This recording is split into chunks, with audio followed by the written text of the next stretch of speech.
அமெரிக்காவை பொறுத்தவரை ட்ரம்ப் அவர்கள் இரண்டாவது முறையாக அதிபராக பதவியேற்றதிலிருந்தே அவர் சொல்வதுதான் தினம் தினம் தலைப்புச் செய்தி ஆகி வருகிறது. அதில் மிகப்பெரிய தலைப்புச் செய்தி என்பது ட்ரம்ப் வர்த்தக போரை தொடங்கி இருக்கிறாரா என்று பல்வேறு சர்வதேச ஊடகங்கள் கேள்வி எழுப்பி வருகின்றன.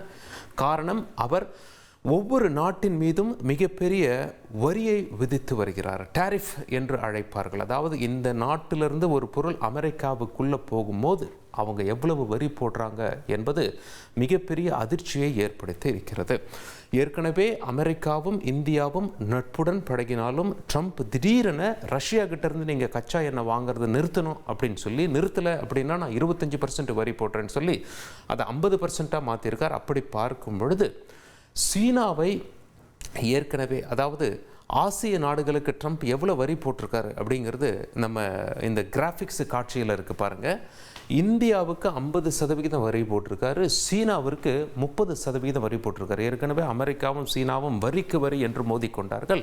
30% வரி. வியட்நாமுக்கு 20%, தாய்வானுக்கு 20%, மலேசியாவுக்கு 19%, இந்தோனேஷியாவிற்கு 19%, கம்போடியாவுக்கு 19%, இலங்கைக்கு 20%, தாய்லாந்துக்கு 19%, பாகிஸ்தானுக்கு 19%. ஆசிய நாட்டில் ஒரு நாட்டிற்கு அதிக அளவில் வரி விதித்திருக்கிறார் என்றார். தற்பொழுது அது இந்தியாவிற்கு என்று மிக தெளிவாக தெரிகிறது.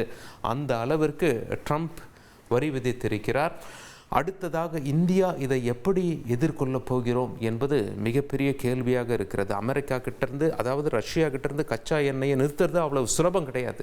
ஏன் அப்படின்னா, நமக்கு தேவையான கச்சா எண்ணெயில் 20% தான் சொந்த நாட்டில் தயாரிக்கிறோம், 80% நாம் இறக்குமதி செய்து தான் பயன்படுத்துகிறோம். அந்த வகையில் இங்கே பாருங்கள், ஆசிய நாடுகளுக்கு அந்த வகையில் ரஷ்யா கிட்டேருந்து நாம் சுமார் 36% கச்சா எண்ணெயை இறக்குமதி செய்கிறோம். ஒருவேளை அந்த 36% கச்சா எண்ணெயை நாம் நிறுத்தினா அமெரிக்கா யார்கிட்டேருந்து வாங்குறாங்களோ, மத்திய கிழக்கு நாடுகள்கிட்டேருந்து வாங்குறாங்க, மற்ற நாடுகள்கிட்ட வாங்குறாங்களோ, நாம் அங்கே போய் போட்டி போட்டோம்னா கச்சா எண்ணெய் விலை உயரத்தான் செய்தும் இது அமெரிக்காவுக்கே பாதகமாகத்தான் அமையும். இருந்தாலும் நாம் அப்படி திடீரென ஒருவரை விட்டு மற்றவர்களிடம் போட்டி போட்டு ஓட முடியாது. நமக்கு ரஷ்யா மிக நெருங்கிய நண்பன் என்பது குறிப்பிடத்தக்கது.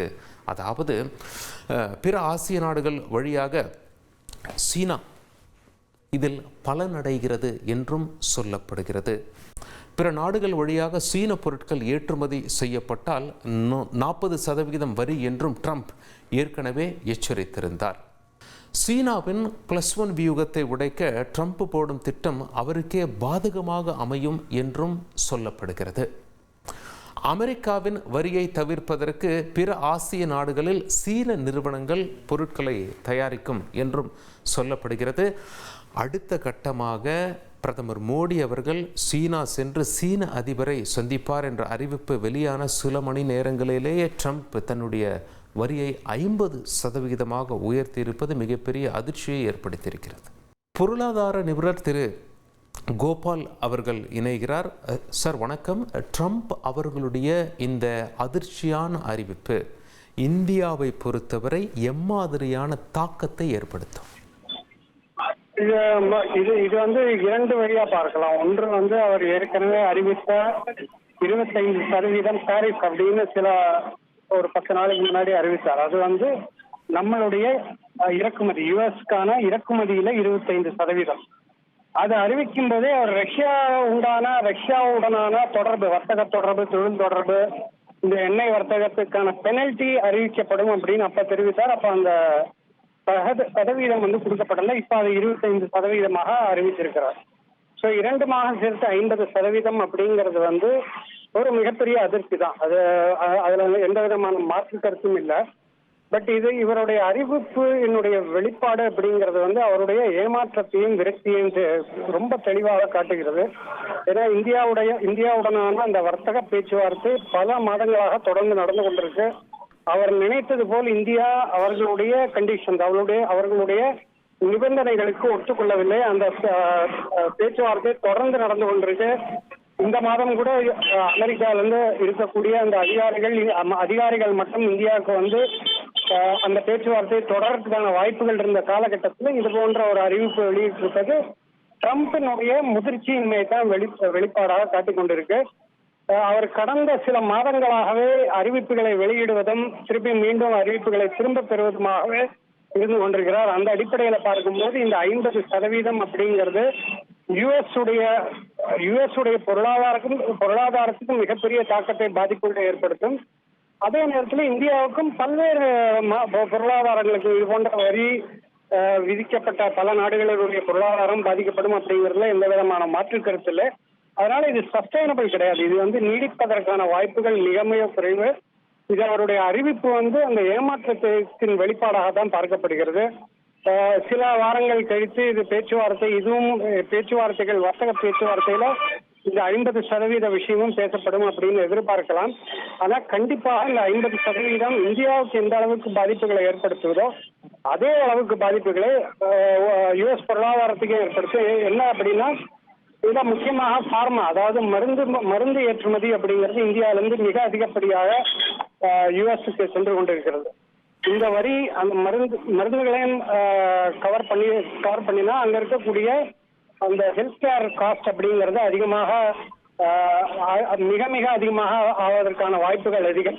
ஸோ இந்த அடிப்படையில் பார்க்கும்போது இந்த டாரிஃப்ஸ் இந்தியாவுக்கு எந்த அளவு பாதிப்பை ஏற்படுத்துமோ அதே அளவு இல்லை அதற்கு கூடுதலாகவே யுஎஸ் பொருளாதாரத்தில் ஏற்படுத்தும் அப்படிங்கிறதுக்கான மாற்று கருத்தே இல்லை. இது நீடிப்பதற்கான முகாந்திரமும் இல்லை. இது அவர் ஏற்கனவே நான் கோடிட்டு காட்டியது போல அவர் அறிவிப்புகளை வெளியிடுவதும் மீண்டும் திரும்ப பெறுவதும் அப்படிங்கிற ஒரு போக்கில் தான் கடந்த 6 மாதமாக அவர் செயல்பட்டு கொண்டிருக்கிறார். அந்த அடிப்படையில் பார்க்கும்போது இது திரும்ப பெறப்படும் அப்படிங்கிற வாய்ப்புகள் அதிகம். அதெல்லாம் ஒரு கெஸ் ஒர்க் தான். அது எந்த அளவுக்கு என்ன அவரை பொறுத்தளவில் அவருடைய உயர்மட்ட அந்த செக்ரட்டேரியல் லெவல்லே அவரை புரிந்து கொண்டு அவருக்கு சரியான ஆலோசனை வழங்க ஒரு குழு இருப்பது போல் தெரியவில்லை. இவர் தன்னிச்சையாக முடிவெடுப்பது போலதான் தெரிகிறது. அந்த அடிப்படையில் பார்க்கும்போது அவருடைய ஒரு ஒரு இன்கன்சிஸ்டன்ட் ஸ்டாண்ட் ரொம்ப வெளிப்படுது. முக்கியமாக இந்தியாவை பொறுத்த அளவில் ஒரு மிகப்பெரிய ஒரு அலை அப்படின்னு சொல்லலாம். அதாவது யுஎஸ் பொருளாதாரத்தை பொறுத்த அளவில் அது சாஃப்ட்வேர் ஆகட்டும் இருக்கட்டும், ஃபார்மா போன்ற துறைகளில் பார்க்கும்போது மிகப்பெரிய ஒரு ட்ரேட் பார்ட்னராக இந்தியா இருந்து கொண்டிருக்கிறது.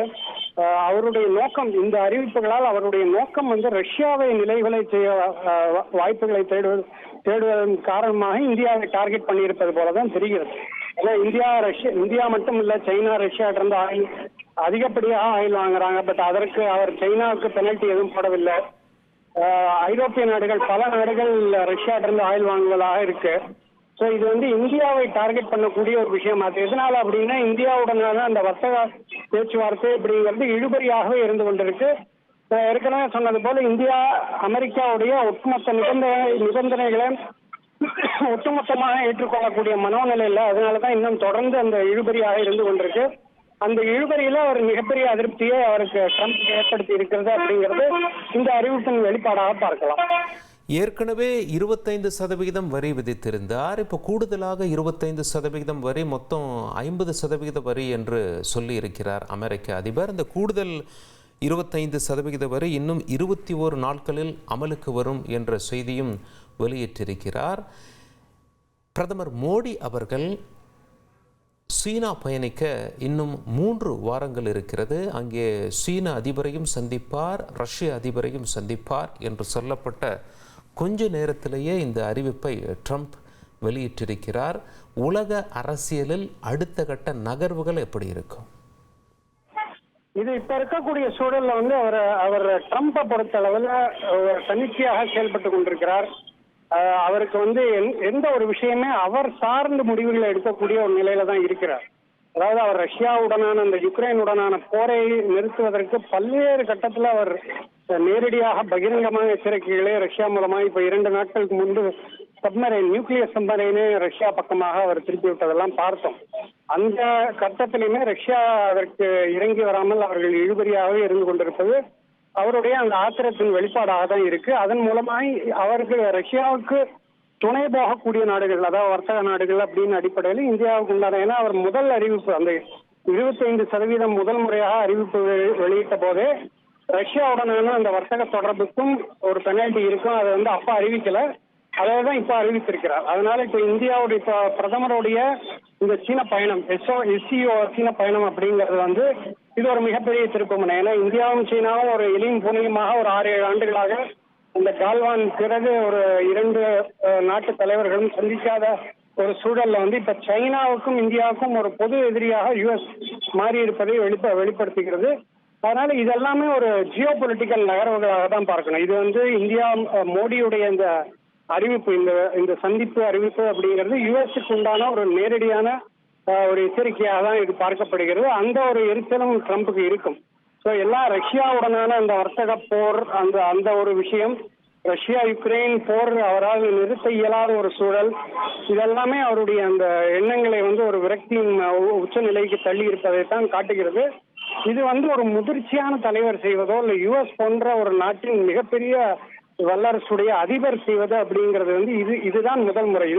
இதற்கு முன்பு ஒரு அதிபர் இது போன்ற தன்னிச்சையாக முடிவுகளை எடுத்து இதுவரைக்கும் உலகம் கண்டதில்லை. இதுதான் முதல் முறையாக பார்க்கப்படுகிறது. அதனால இவருடைய நடவடிக்கைகள் அப்படிங்கிறது உலக அளவிலேயே பல்வேறு குழப்பங்களை தொடர்ந்து ஏற்படுத்தி கொண்டிருக்கு.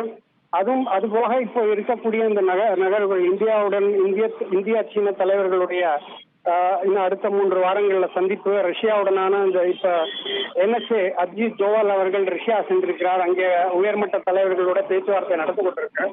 அதனால இந்தியாவும் ஒரு விட்டு கொடுக்காத ஒரு மனப்பான்மையில தான் இந்தியாவுடைய நிலைப்பாடும் இருந்து கொண்டிருக்கு. அதுதான் சரியான அணுகுமுறை. ஏன்னா ட்ரம்பை பொறுத்த அளவில் அவர் சொல்லக்கூடிய சொல்லை கேட்க வேண்டும் அப்படின்னு ஒரு எதிர்பார்ப்பு அவரிடம் இருக்கு. அது இந்தியா அதற்கு இப்ப அடிபணியவில்லை. இந்த வர்த்தக பேச்சுவார்த்தையிலேயே அவர் ஒரு டெட்லைன் கொடுத்திருந்தார். அந்த டெட்லைனுக்குள்ள இது முடியணும் அப்படின்னு அவர் பகிரங்கமான அறிவிப்பு வெளியிட்டிருந்தது. இந்தியா கண்டுகொள்ளவே இல்லை. இன்னும் தொடர்ந்து அதை தாண்டி பல வாரங்களாக இன்னும் இந்த பேச்சுவார்த்தை இழுபறியில தான் இருந்து கொண்டிருக்கு. ஸோ இதெல்லாமே அவருக்கு ரஷ்யாவுடனான அந்த அதிருப்தி, இந்தியாவுடனான அதிருப்தி, இந்த வெளிப்பாடு தான் இந்த ரஷ்யா ஆயில் வாங்குறது குறித்து அவர் 25% வெளியிட்டிருப்பது. இது நிச்சயமாக இது நீடிக்கக்கூடிய வாய்ப்பே இல்லை. இது போன்ற வரிகள் வந்து ஒவ்வொரு நாட்டின் மீதும் திணிக்க ஆரம்பித்த உலக பொருளாதாரமே ஸ்தம்பித்துவிடும். அமெரிக்காவை பொறுத்தளவில் பல முக்கிய துறைகள் அவர்கள் இறக்குமதியை நம்பிதான் இருந்து கொண்டிருக்கிறார்கள். இதெல்லாம் வந்து உடனடியாக அது தீர்க்கக்கூடிய ஒரு விஷயமாக இல்லை. அந்த அடிப்படையில பார்க்கும்போது நம்மளுடைய ஃபார்மா எக்ஸ்போர்ட்ஸ் அப்படிங்கிறது அமெரிக்காவுடைய அந்த ஹெல்த் செக்டருக்கு ரொம்ப முக்கியமான விஷயம். அதெல்லாம் மிகப்பெரிய அளவில் ஆட்டம் கண்டுவிடும். அதனால் இது வரக்கூடிய நாட்கள்ல வாரங்கள்ல இந்த நகர்வு எப்படி இருக்கும் அப்படிங்கிறத பார்க்கலாம். நிச்சயமாக இந்த பேச்சுவார்த்தை, இந்த வர்த்தக பேச்சுவார்த்தையில இந்த 50% இந்த வரி விதிப்பும் இடம்பெறும் அப்படிங்கறத நம்ம நம்பலாம். இது வந்து ஒரு டாக்ஸ், ஒரு பேச்சுவார்த்தை மூலமாக தான் தீர்க்கப்பட வேண்டியமே தவிர அதற்கு போட்டியாக வரிகள் விதிப்பதோ இல்லை எதிர்மறையான விஷயங்கள் செய்வது அப்படிங்கிறது வந்து மிகப்பெரிய தாக்கத்தை ஏற்படுத்தும். அதனால இப்போ இருக்கக்கூடிய சூழல்ல வந்து நம்மளுடைய ஒரு பேலன்சிங் ஆக்ட், ஏன்னா நமக்கும் ரஷ்யாவுடைய ஆயில் அப்படிங்கிறது மிக முக்கியம். அதை நம்ம விட்டு கொடுக்கவே முடியாது. நம்மளுடைய எனர்ஜி செக்யூரிட்டி அப்படிங்கிறது ரொம்ப மிக மிக முக்கியம். நம்மளோட மிக பெரும்பாலான தேவைகளை நம்ம இறக்குமதி செய்துதான் வாங்கி கொண்டிருக்கிறோம். கச்சா எண்ணெய் பொறுத்த அளவில் நம்மளுடைய உள்நாட்டு உற்பத்தி அப்படிங்கிறது மிக குறைவு. இறக்குமதியை சார்ந்து இருப்பதனால் நம்மளால ரஷ்யாவை விட்டு நகர முடியாது. அதே நேரத்தில் இந்தியாவை பொறுத்த அளவில் யுஎஸ்க்கு ஒரு முக்கியமான ஒரு வர்த்தக ஒரு ட்ரேட் பார்ட்னராக இருந்து கொண்டிருக்கிறோம். இதையெல்லாம் மீறி அவர் ட்ரம்ப் இப்படி செய்திருப்பது அப்படிங்கிறது அவருடைய விரக்தியின் உச்சகட்டமாக தான் பார்க்கப்படுகிறது. ஏன்னா சைனாவுக்கு பல நெருக்கடிகள் அவர் கொடுத்து கொண்டிருப்பதனால் அங்க இருக்கக்கூடிய அமெரிக்க நிறுவனங்கள், ஆப்பிள் போன்ற நிறுவனங்கள்லாம் இந்தியாவை நோக்கி வந்து கொண்டிருக்கின்றன. அதனால சைனாக்கு ஒரு கவுண்டராக இந்தியா இருந்து கொண்டிருக்கு வர்த்தக ரீதியாக. நேற்று கூட நிக்கி ஹேலே அப்படின்னு சொல்லக்கூடிய ஒரு ப்ராமினன்ட் இந்தியன் ரிப்பப்ளிகன், அதாவது இந்திய வம்சாவளி சேர்ந்த ஒரு ரிப்பப்ளிகன் ஓப்பனாகவே இது போன்ற இந்தியாவை சீண்டக்கூடிய விஷயங்களில் ஈடுபடக்கூடாது அப்படிங்கிறத முதல் கட்டமாக, இதெல்லாம் வந்து இந்த டிசிடன்ஸ் எல்லாம் முதல் கட்டமாக ஆரம்பித்து கொண்டிருக்கு. உள்நாட்டிலேயே ட்ரம்புக்கு எதிரான குரல்கள் வந்து நிக்கி ஹேலை மூலமாக துவங்கி இருக்கு. ஸோ இந்த வரக்கூடிய நாட்கள் வாரங்கள்ல வந்து அங்கே உள்நாட்டில் அதிருப்தி குரல்கள் அதிகரிக்கிறதுக்கான வாய்ப்புகள் இருக்கு.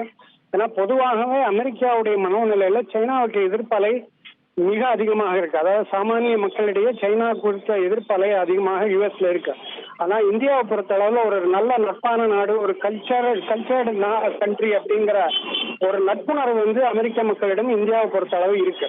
ஸோ அந்த அடிப்படையில பார்க்கும்போது இது ஒரு அன்பாப்புலர் ஒப்பீனியனாக தான் ட்ரம்புக்கு ஏற்படும் அப்படிங்கிறதுல மாற்று கருத்து இல்லை. இங்க வரக்கூடிய நாட்கள்ல அவருடைய ரிப்பப்ளிகன் கட்சியை சேர்ந்தவர்களே எதிர்ப்பு குரல் கொடுப்பதற்கான வாய்ப்புகளும் அதிகரித்துக் கொண்டிருக்கிறது. நிக்கி ஹேலி அந்த கட்சியில ரிப்பப்ளிகன் கட்சியில ஒரு மைனாரிட்டி வாய்ஸாகத்தான் பார்க்க முடியும். இது வந்து நம்ம இந்திய கோணத்திலேருந்து பார்த்தான்னா அங்க இருக்கக்கூடிய இந்திய வம்சாவளிகளுடைய கோணத்துல பார்த்தா ஒண்ணு. ஆனால் ட்ரம்ப்புடைய மூவ்ஸை வந்து அவருடைய பேஸ் இன்னும் ரசிச்சு தானே இருக்கு. இல்ல அதான் நிக்கி ஹேலே தொடர்ந்து அவர் வந்து பல காலமாகவே ப்ரோ இந்தியா ஸ்டாண்ட் தான் எடுத்திருந்தாலும் அவர் ஒரு இந்திய வம்சாவளிகள் அவர்தான் முதலாக எதிர்ப்பு குரல் வெளிப்படையாக கூறியிருக்கிறார்.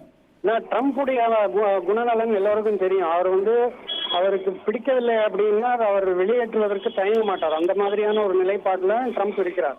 அந்த வகையில பார்க்கும்போது அதையும் தாண்டிதான் நிக்கி ஹேலே ஒரு கருத்து தெரிவித்திருக்கிறார்.